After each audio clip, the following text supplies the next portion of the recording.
오늘의 큐티 말씀은 잠언 13장 14절부터 25절입니다. 제목 지혜와 시간을 보내다. 첫 번째 관찰입니다. 앞뒤 문맥 살펴보기. 잠언의 구성이 아버지가 아들에게 지혜를 늘 가까이 하기를 바라는 마음으로 가르치고 있습니다. 그 가운데 잠언 13장에서는 들음의 중요성을 말하고 있습니다. 지혜로운 자녀가 자기 아버지의 가르침에 순종하고 경청하지만 거만한 자녀는 책망을 듣는 것을 좋아하지 않습니다. 듣는 것 못지않게 중요한 것이 있다면 말하는 것입니다. 자기 입술을 잘 지켜서 소통하는 것도 필요합니다. 결국 잘 듣는 사람이 잘 말하는 것인데 생각이 마음에서 시작되고 생각이 행동으로 옮겨지는데 결국 행위가 온전한 사람은 의가 보호합니다. 지혜로운 사람은 텅텅 빈 사람처럼 보이나 내실 있는 사람으로 허세를 부리는 사람과 비교조차 되지 않습니다. 아버지가 아들에게 지혜를 친누나처럼 여기며 늘 함께하기를 바랬습니다. 지혜를 늘 가까이 하는 사람에게는 선한 보상이 따릅니다.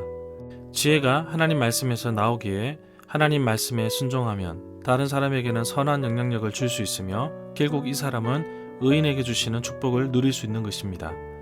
자녀에게 회초리를 들어 훈계하는 부분도 나옵니다. 자녀에게 함부로 매를 드는 부분은 잘못된 가르침입니다. 그러나 잘못을 알면서도 모른 채 하는 것은 더 큰 화를 불러일으킴을 경고하고 있습니다. 두 번째, 해석입니다. 문단 나누기, 내용 파악, 중심 줄거리. 문단을 나눠보겠습니다. 14절부터 20절은 지혜와 함께 걸으라. 21절부터 25절은 의인에게 주어지는 선한 보상. 내용 파악입니다. 14절과 평행구절이라고 할 수 있는 잠언 14장 27절에서는 지혜 있는 자의 교훈이 여호와를 경외하는 것으로 대체되어 있습니다. 이것은 지혜자의 교훈과 여호와의 계명이 서로 밀접한 연관을 맺고 있음을 암시한다고 봅니다. 지혜는 생명을 얻게 하며 그 결과로 사망의 그물에서 벗어나게 한다고 이해할 수 있습니다. 결국 지혜자의 가르침이 삶과 죽음을 벗어나게 한다고 볼 수 있습니다. 15절에 보면 잠언 16장 22절에서 명철이 생명의 샘과 동일시되고 있는데 이것은 15절의 지혜가 14절의 생명의 샘과 긴밀한 연관성을 지니고 있다고 볼 수 있습니다. 지혜자의 교훈이 생명의 샘에 비유하면서 그 교훈을 받아들이면 생명의 샘물을 마시게 되는데 그렇게 되면 선한 윤리적 분별력을 얻게 되고 하나님과 사람들로부터 은혜를 입게 된다고 봅니다. 16절에 보면 슬기로운 사람과 어리석은 사람이 대조를 이루고 있는데 잠언 12장 23절에서도 이러한 유사한 대조가 나옵니다. 12장 23절에서는 지식을 잘 간수하는 것에 초점을 두고 있다면 13장 16절에서는 자신의 내면의 행동이 드러나게 된다는 사실에 초점을 맞추고 있습니다. 지혜로운 사람이든지 미련하고 어리석은 사람이든지 행동을 통해서 그 사람의 됨됨이가 드러나기 마련입니다. 17절에서 말하고 있는 양약을 평화라는 의미로 이해할 수 있습니다. 이 구절도 대조를 이루고 있는데 악한 사자 메신저와 성실한 사신을 예로 들었습니다. 충성된 사신은 그에게 맡긴 사람과 공동체를 위해 중요한 역할, 치유하는 역할을 하게 됩니다. 18절에서 훈계를 저버리지 않는다는 것은 남의 생활 경험, 이를테면 지혜의 스승이 전해준 것과 같은 경험으로부터 배우는 것을 말한다고 볼 수 있습니다. 이 구절은 13절과 평행을 이루고 있습니다. 18절은 13절과 같은 견책을 받아들이는 사람에게 주어지는 상급에 대해서 언급하고 있는데 이에 비교되는 사람, 책망을 달게 받는 자와 징계를 무시하는 자를 대조하고 있습니다. 이 구절에 보면 훈계를 저버리는 자라고 말하고 있는데 저버리는에 해당되는 히브리어 동사 파라는 멸시하다, 거부하다라는 뜻을 가지고 있습니다. 훈계를 저버리는 이유는 첫 번째로 교만을 예로 들 수 있습니다. 다른 사람들의 선한 질책마저 거절하기 때문입니다. 20절에 보면 지혜로운 자와 함께 걷는다는 표현이 나옵니다. 여기에서 걷는다는 표현은 삶의 정황, 행위, 생활 양식의 결과까지 포함한다는 단어로 봅니다. 지혜의 가르침을 받아들여서 그 본을 따라 살아가는 것을 의미한다고 봅니다. 미련한 자와 사귄다는 표현에서 사귀다는 말은 어느 상 가축을 돌보다는 의미인데 어떤 특별한 대상에 대해서 관심을 가지고 주의 깊게 살피는 것을 말합니다. 그러나 이러한 표현은 부정적인 의미로 사용됩니다. 이 구절은 미련한 자의 생각과 사고와 그 행위에 대한 적극적인 관심과 동참을 의미한다고 볼 수 있습니다. 21절은 22절과 교차 대구를 이루고 있는데 죄인으로서 선한 보응으로, 선인이 죄인으로 순서를 가지고 있습니다. 이 구절에서는 재앙과 선한 보응이 의인화되어 있습니다.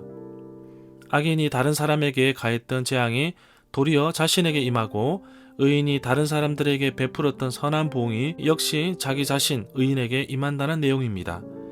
24절에 보면 체벌이 의심스러운 교육수단인 것은 분명하지만 여기에서는 생명을 위협하는 혼란에서 젊은이들을 지키기 위한 체벌은 꼭 필요하다고 보고 있습니다.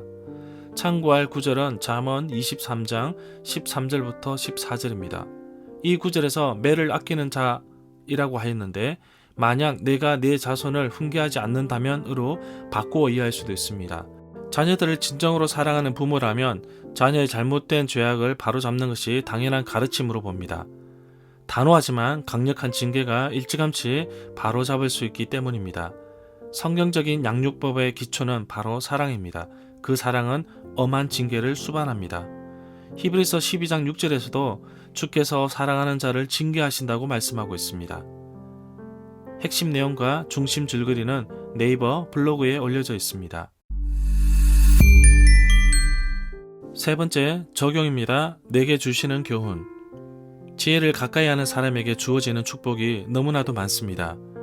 지혜의 가르침이 생명샘 같아서 지혜를 따르고 그 가르침을 받아들이는 사람은 어떠한 위험에서도 벗어나게 해주신다고 말씀하고 있습니다. 곧 여호와를 경외하는 것이 지식의 근본이기에 늘 하나님의 말씀을 가까이 하고 순종하며 따를 때에 주시는 축복을 누릴 수 있는 것입니다. 매일매일 하나님의 말씀을 묵상하고 지키려는 그 순종의 발걸음을 하나님은 축복하십니다. 오늘도 세상을 향하여 나가는 그 발걸음 속에 하나님이 주시는 지혜로 가득 녹아있기를 원합니다. 좋은 것을 물려주고 싶은 것이 부모의 심정이라면 나는 과연 자녀에게 무엇을 물려줄 것인가? 이 질문에 대해서 저도 아주 오래전부터 고민해 왔습니다. 물론 자녀에게 신앙도 물려주어야겠지만 자녀들이 믿음으로 살아갈 수 있도록 좋은 것을 물려주고 싶습니다. 그래서 저는 지난 19년 동안 복음을 전하면서 영혼 구원의 사역을 발자취로 글로 남겼습니다. 저의 기도 편지인데 자녀들에게 부모의 발자취를 보여주며 많은 도전이 되었으면 합니다. 또 하나는 큐티 책자입니다. 지난 6년 동안 꾸준히 묵상하여 성경 전체를 책으로 낼 수 있게 되었습니다. 올해부터는 유튜브로 영상으로 자료를 남기고 있습니다. 자녀들이 나중에 부모의 발자취를 보면서 믿음으로 살아가는 데 많은 도움이 되었으면 합니다. 자녀에게 함부로 회초리를 드는 것은 잘못인데 그러나 잘못을 보면서도 묵인하는 것은 더 큰 화를 불러올 수 있기 때문에 애초부터 잘못된 길로 가지 않도록 자녀에게 바른 길을 제시하고 성경적인 세계관을 심겨주도록 노력해야겠습니다. 부모가 아무리 잘 가르치더라도 세상 속에서 살아가기에 믿음의 삶은 정말 치열한 전투와 같을 것입니다. 하나님께서 자녀들을 지켜주셔야만 합니다. 지혜를 늘 붙잡고 살아간다면 성인이 되어서도 늘 하나님 말씀 안에 살아갈 수 있을 것입니다. 그래서 오늘도 자녀에게 좋은 것을 물려주기 위해 먼저 나 자신이 좋은 부모가 되어야 하고 나 스스로가 지혜를 가까이 하며 늘 하나님의 말씀에 순종하며 살아가는 하루가 되기를 간절히 소망합니다.